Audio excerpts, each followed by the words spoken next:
Hola, ¿qué tal? ¿Cómo están? Vamos a tener nuestra 19ª sesión sobre el tema de teoría de la causalidad. Y comenzamos. Bueno, cuando un médico va detrás del féretro de su paciente, a veces la causa sigue al efecto. Esto lo dijo Roberto Koch, quien vivió entre el año de 1843 y 1910 y que se encargó de descubrir el bacilo de la tuberculosis, que fue conocido justamente con su nombre como el bacilo de Koch, pero que además enunció una serie de preceptos asociados con el tema justamente de causalidad. Eh, por eso hacía esta broma, es una broma, así lo vemos muy serio. Era el bacilo de Koch, pero no porque vacilaba, sino por la bacteria que descubrió. Pero sí, esto nos da una idea de a qué se refiere con la causalidad. La causa nunca puede ser posterior al efecto. El efecto siempre antecede a la causa. Esto es lo que nos dice Roberto Koch. ¿Desde cuándo surge la teoría de la causalidad? Bueno, realmente el concepto de causa de los fenómenos ha existido desde que la humanidad comenzó a tener uso de razón. Se estima que hace ya 10,000 años, y así lo plantean en sus pinturas rupestres los hombres prehistóricos. Se estima que ya conocían y razonaban cuáles eran las causas de los problemas. Esta es una versión, digamos, poco convencional, pero la idea es la misma, ¿sí? Ellos sabían que si contaban con armas, podían cazar animales y ellos iban a estar bien alimentados. De lo contrario, si no tenían armas, pues se iban a enfrentar a los animales y los animales serían los que estuvieran bien alimentados. Esto es causalidad, es decir, va a pasar una cosa, a partir de una causa se va a presentar un determinado efecto. Y pues ya más seriamente lo vemos decía yo, plasmado en las pinturas rupestres que se han encontrado en cavernas, en cuevas habitadas por seres humanos de hace 10 o 15,000 años. Ya en épocas más recientes, nosotros ya hablamos de Hipócrates, el padre de la medicina, y él, pues como ya lo vimos en la primera parte del curso, pues trataba de encontrar una explicación ligada a una cuestión racional, la causa de las enfermedades. Vimos la teoría de los fluidos eh, y de estos desequilibrios, la famosa discrasia, a partir de la cual surgía la enfermedad. Pero si bien su teoría de los humores, dije fluidos, de los humores, no es del todo cierta, por lo menos ya vemos un atisbo de pues una idea de tratar de encontrar una explicación racional y lógica, no solamente basada en cuestiones espirituales o metafísicas con respecto a los problemas de salud. Él inició la exploración física, decíamos que de hecho él acuñó el concepto de epidemia como la presentación anormal de una enfermedad en una población. Estos conceptos de causalidad de Hipócrates, pues prevalecieron durante muchos años. En sí eran importantes, pero no hubo una evolución en cuanto a los conceptos porque una gran cantidad del conocimiento que la humanidad tuvo se perdió durante el conocido incendio de la Biblioteca de Alejandría, que fue una desgracia, puesto que se supone que conocemos solamente el 1% de los conocimientos que tuvieron los seres humanos antes de que cayera el Imperio Romano de Occidente y que se incinerara la Biblioteca de Alejandría porque albergaba conocimientos y el conocimiento pues era mal visto para la religión, no era conveniente para la religión.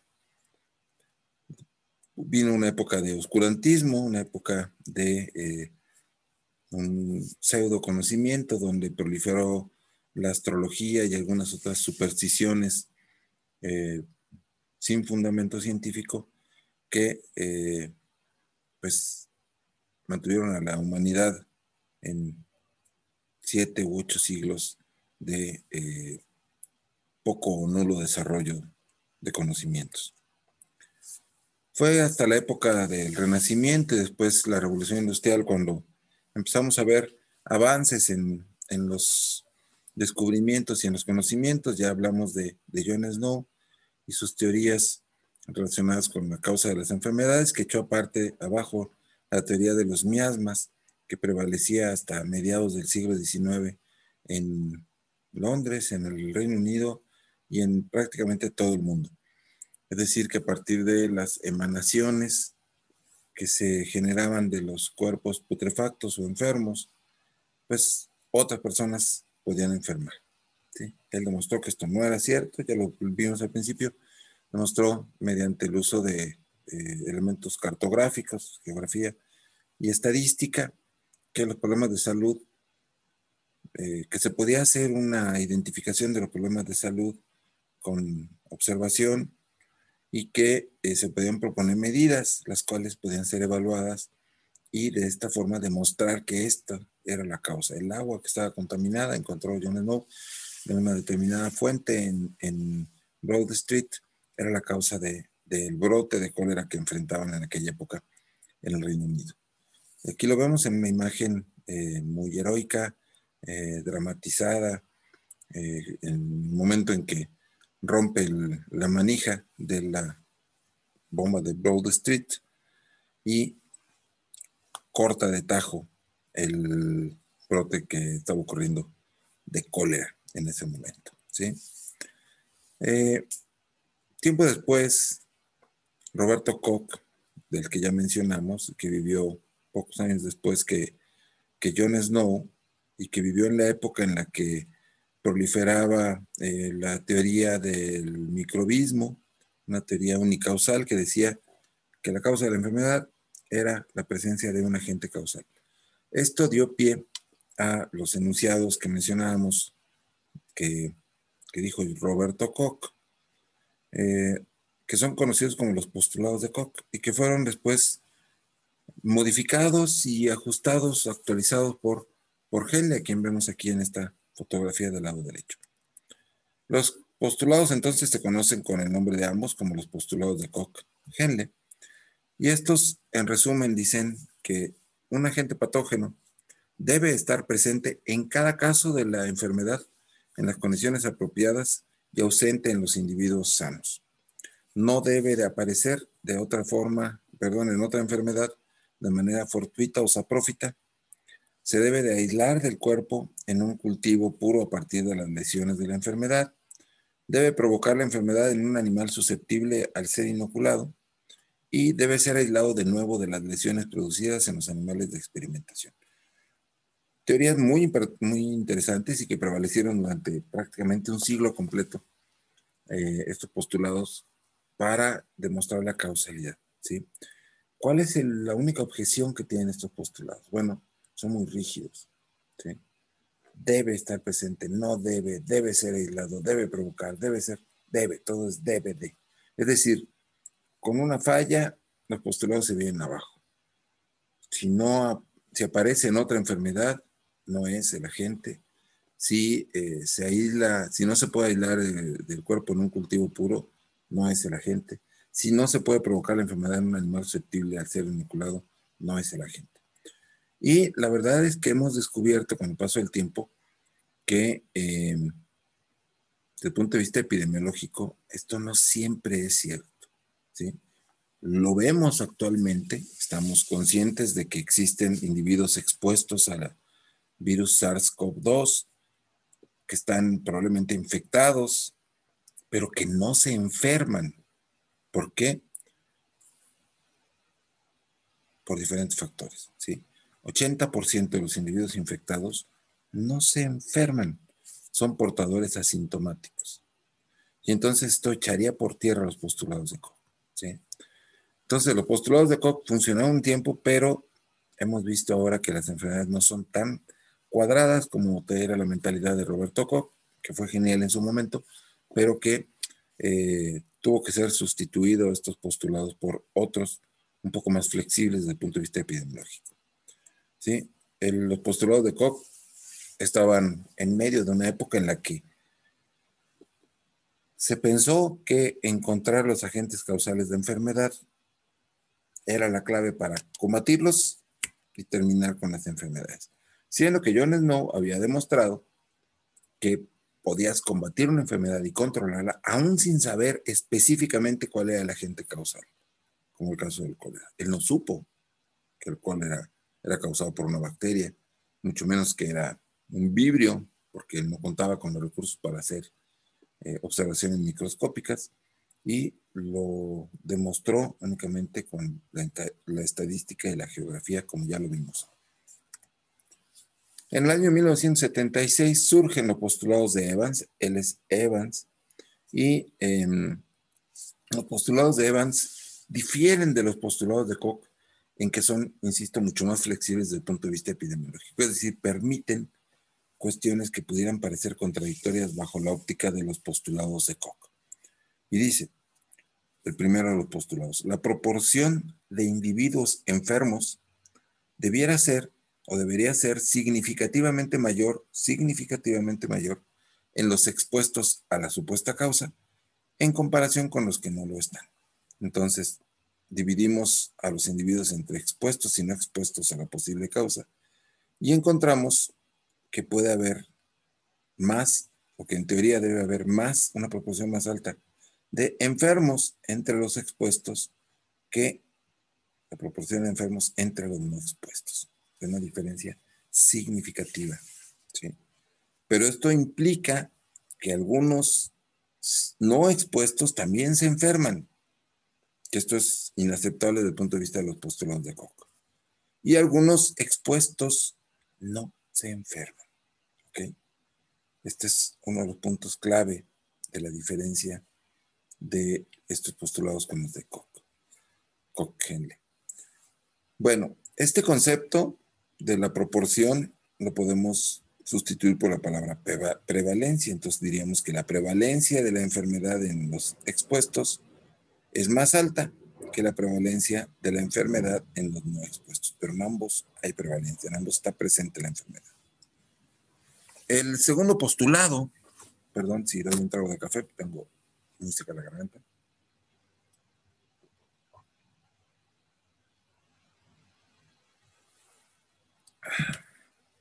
Gracias. El segundo de los postulados dice, la exposición a la supuesta causa debería ser más frecuente en individuos que posean la enfermedad, más que en aquellos que no la padecen, siempre que se mantengan constantes todos los demás factores de riesgo, ¿sí?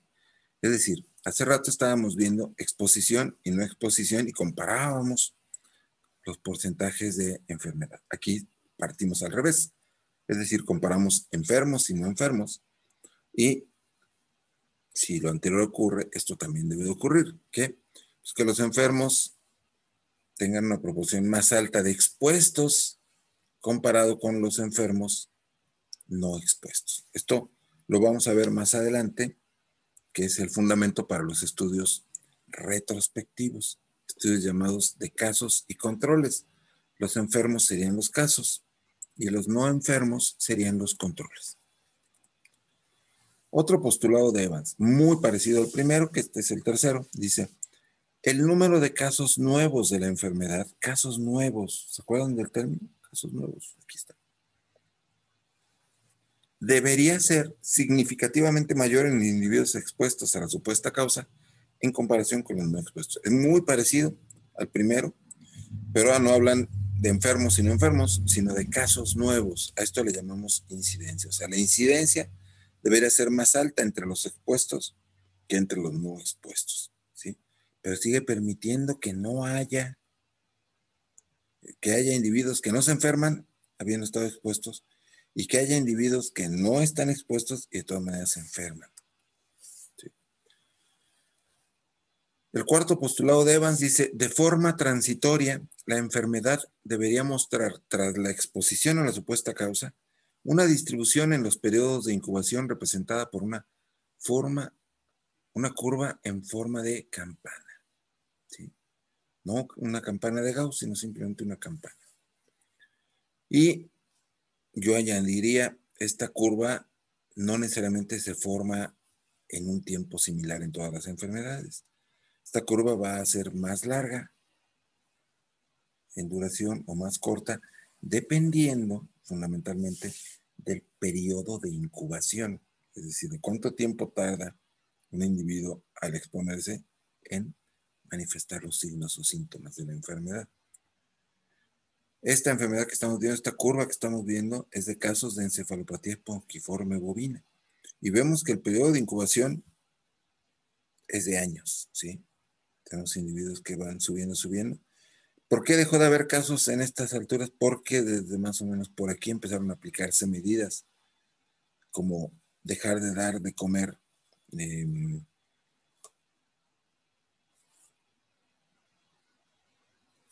restos de rumiante a los rumiantes, harina de carne y hueso, perdón, esa es la palabra que quería decir, harina de carne y hueso de rumiante a los rumiantes.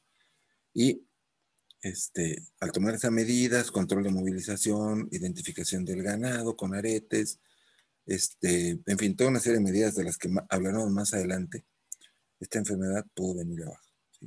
Y es una enfermedad prácticamente erradicada del planeta. Prácticamente ya no hay vacas locas, ¿sí? Bueno. El quinto postulado de Evans dice, tras la exposición a la supuesta causa, debería aparecer un amplio abanico de respuestas de parte de los hospedadores, desde leve hasta grave, a lo largo de un gradiente biológico al lógico, ¿sí? Es decir, tenemos un gradiente biológico menor aquí que acá. Estos son fetos momificados por resultado de infección en cerdas gestantes con la enfermedad, el virus de la enfermedad de Augeski. Y tenemos mortinatos y aquí vamos avanzando hacia momias, es decir, estos ni siquiera alcanzaron a desarrollarse en su vida intrauterina, el virus les pegó más fuerte. Este es el gradiente biológico, ¿sí? Es decir, no todos se enferman igual. Vemos este efecto que es más leve aquí y menos acá. Algunos no mueren, no todos son mortinatos, algunos llegan a nacer vivos, pero son los que llamamos redrojos, vienen con un montón de defectos, etcétera, ¿sí? Entonces, y habrá cerdas que se infectaron y que no mostraron ninguna signología. Sus productos nacieron bien, ¿sí? Sus lechones nacieron bien. Entonces, entendemos qué es esto del gradiente, ¿sí? El sexto postulado de Evans dice, tras la exposición a la supuesta causa, esto es terrible, la imagen es desgarradora, horrible. Ahorita les explico qué es. Dice, tras la exposición a la supuesta causa, debería aparecer de forma constante una respuesta medible en aquellos hospedadores que carecían de ella antes de dicha exposición, o bien aumentar su magnitud si existiese antes de la exposición. Este comportamiento no debería tener lugar en los individuos no expuestos. Yo estoy ilustrando esto con un problema de salud pública que se identificó en los años 50 en Japón, en una bahía conocida con el nombre de Minamata. Y de hecho, el cuadro clínico que se presentó en este problema es conocido con el nombre de síndrome de Minamata. ¿En qué consiste el síndrome de Minamata y cuál fue la causa? Pues tenemos malformaciones congénitas como esta que vemos en este pobre niño, daño cerebral, diferentes actitudes de pérdida de la noción y del conocimiento y de la inteligencia. Esto identificado primero en gatos, ¿sí? Y hay videos, ustedes pueden buscar en YouTube, hay videos donde se ven a los gatos dando vueltas y luego se suicidan algunos gatos. ¿Cómo se suicida un gato? No saca su garrita y se corta los vasos, sino que se arrojan al mar y se ahogan, ¿sí? Podemos imaginar el dolor que sienten estos gatos para hacer ese tipo de actos. Bueno, Minamata es una pequeña bahía en Japón, pesquera, es un pueblo pesquero. Comen ellos, tradicionalmente han comido moluscos, que inclusive ellos mismos siembran y cultivan en las orillas del mar, del Pacífico. Pero en los años 30 o 40 se instaló a un lado de esa bahía una empresa farmacéutica que vertía sus desechos industriales al agua, al mar. Y a nadie le importaba. El mar era una especie de excusado del planeta en el cual todo se vaciaba y tenía suficiente capacidad para amortiguar todo lo que se arrojara. No pasaba nada. O eso se creía. Realmente la conciencia ecológica universal, el concepto de una salud, viene desde el problema de Minamata, en donde la humanidad se enfrentó por primera vez a un problema sanitario de salud pública de esta naturaleza, que se compartía en la población animal, porque empezaron los gatos primero. ¿Por qué? Porque comían lo mismo los gatos de ese lugar que los seres humanos, moluscos. Hay tanta cantidad de moluscos ahí que los comen los humanos, los comercializan y también les dan de comer a los gatos, ¿sí? Sus mascotas. Entonces me presentó primero en gatos el problema, se determinó que estaban con altos niveles de mercurio. ¿Y el mercurio qué problema tiene? Bueno, el mercurio es tóxico, pero es relativamente inerte cuando lo tenemos en cristal puro. Sin embargo, al arrojarlo al mar se combina con moléculas orgánicas y se forma metilmercurio por efecto de las bacterias que están presentes en el mar. Este metilmercurio, metabolizado por las bacterias marinas, ingresa en las cadenas tróficas de los, eh, de los moluscos y de otros organismos microscópicos del plancton, y entonces los moluscos se alimentan abriendo sus conchas y filtrando, jalan agua y la filtran, la pasan a presión por dentro de sus masas musculares y es como se alimentan. Y entonces, pues adquirían concentraciones altas de mercurio. Y estas, si nosotros comemos 10 ostiones de estos moluscos, pues adquirimos niveles de metales pesados muy elevados. Eso les pasó en Japón. Y empezaron los gatos, después siguieron los humanos y se vio que fue justamente porque apareció esta fábrica. Finalmente, después de muchos años, decían que era un problema viral, que era un problema metabólico, congénito de esa localidad, pero no se había presentado antes de que apareciera la fábrica, ¿sí? Y entonces, esto tiene que ver con lo que decía yo, Roberto Koch. La causa no puede ir después del efecto, ¿sí? Entonces, estaba el efecto y justo poco antes había sido la causa, que instalaron la fábrica y empezaron a tirar todos estos desechos al mar. Otro de los postulados, ya perdí la cuenta, séptimo, dice que la reproducción experimental de la enfermedad es más frecuente en animales expuestos que en los no expuestos. Y ahora vamos entonces más adelante. En los primeros observábamos frecuencia de casos y los comparábamos. Después en otros comparábamos a los casos y veíamos frecuencia de exposición a un factor.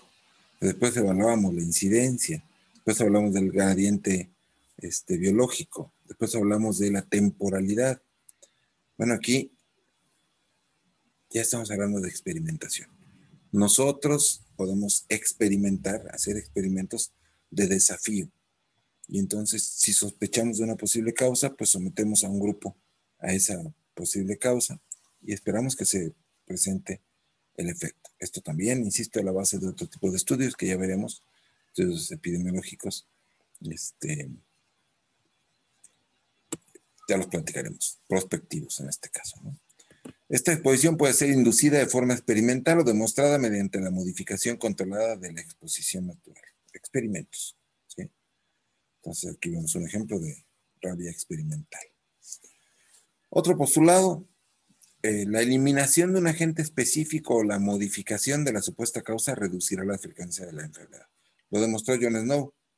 Él eliminó la supuesta causa, que era el agua de esa fuente, de ese pozo de abastecimiento en se me fue el nombre de la calle, hace ratito me había dicho, Broad Street, ¿sí? Y se redujo la frecuencia de la enfermedad. Lo que vemos aquí es camarones afectados del lado izquierdo por estrés. Este estrés era causado por río y se dejó de aplicar el estrés y dejaron de presentarse estos problemas de salud. Son estos camarones rojos torcidos que están aquí, ¿sí? Simplemente se suspendió la posible causa. Los camarones se estresan, son animales, ¿sí? Siguiente postulado, la prevención o la modificación de la respuesta del hospedador reduce o elimina la enfermedad que normalmente se produce tras la exposición a la supuesta causa. Entonces, si tenemos un mecanismo efectivo de prevención, como vacunas, como en este caso, si es el problema, si la causa es una enfermedad y yo tengo una vacuna, la aplico, pues se va a suspender el problema, ¿sí? Entonces, a veces se vacuna sobre brote cuando sospechamos que se trata de una enfermedad y al hacerlo, si estamos aplicando una medida preventiva específica sobre una causa y este problema baja, entonces sí era la causa. Todas las relaciones, el último de los postulados es que todas las relaciones y asociaciones deberán ser biológica y epidemiológicamente verosímiles o plausibles. ¿Eso qué quiere decir? Pues que no podemos asociar jaladas, sino que tendremos que asociar cuestiones serias y que tengan una explicación biológica y una explicación epidemiológica. Esta es la imagen de cómo era la toma de Broad Street, la que cerró Jon Snow. Digo cómo era porque hubo un bombardeo en Londres que la destruyó, pero en homenaje a Jon Snow, se volvió a poner esta toma y es uno de los puntos a visitar si un día van a Londres. Tómense la foto junto a la toma de Broad Street que Jon Snow cerró o canceló o clausuró. Yo no he ido a Londres, por eso no tengo la foto.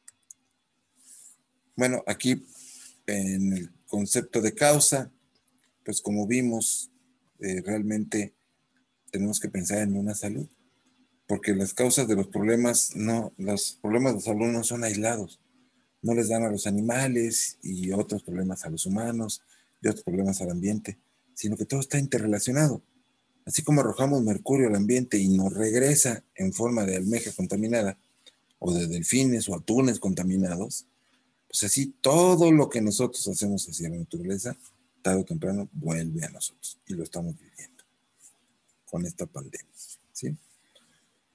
Este concepto de causalidad se maneja en la industria de los alimentos como un sistema de reducción de riesgos de contaminación que va desde los proveedores aquí, que abastecen o sea, los que fabrican alimento para los animales que nosotros criamos y de los que nos proveemos a nuestra vez de alimento.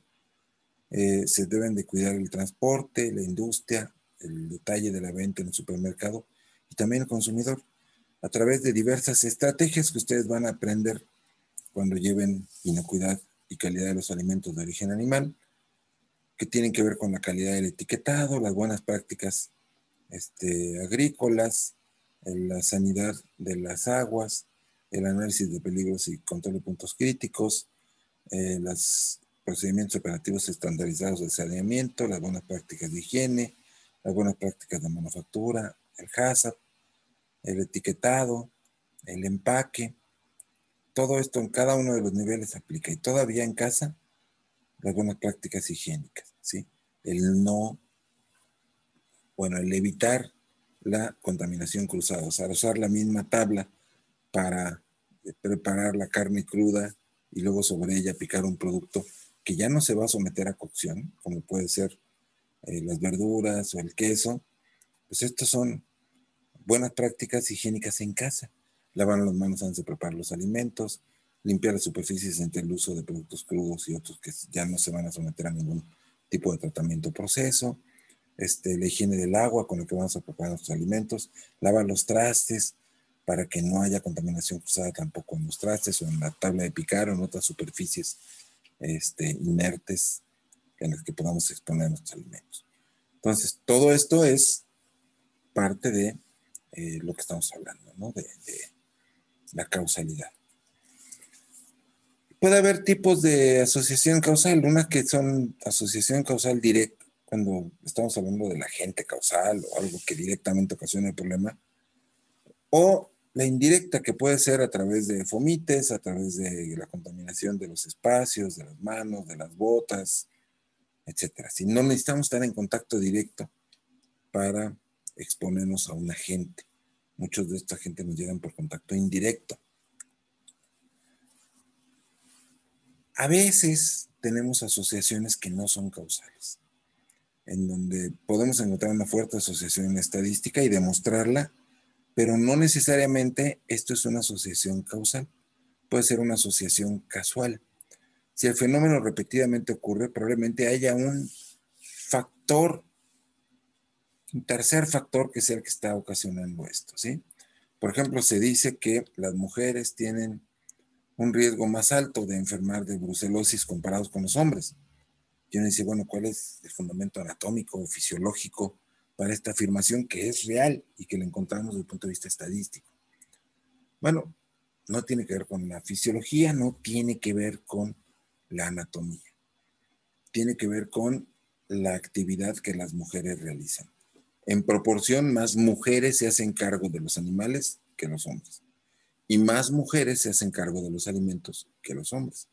Y la convivencia con animales infectados y la preparación o manipulación de alimentos crudos previos al servicio antes de ser procesados es también un riesgo, un factor de riesgo. Entonces, esos dos factores de riesgo son los reales, no el ser mujer, sino el dedicarte a la cocina.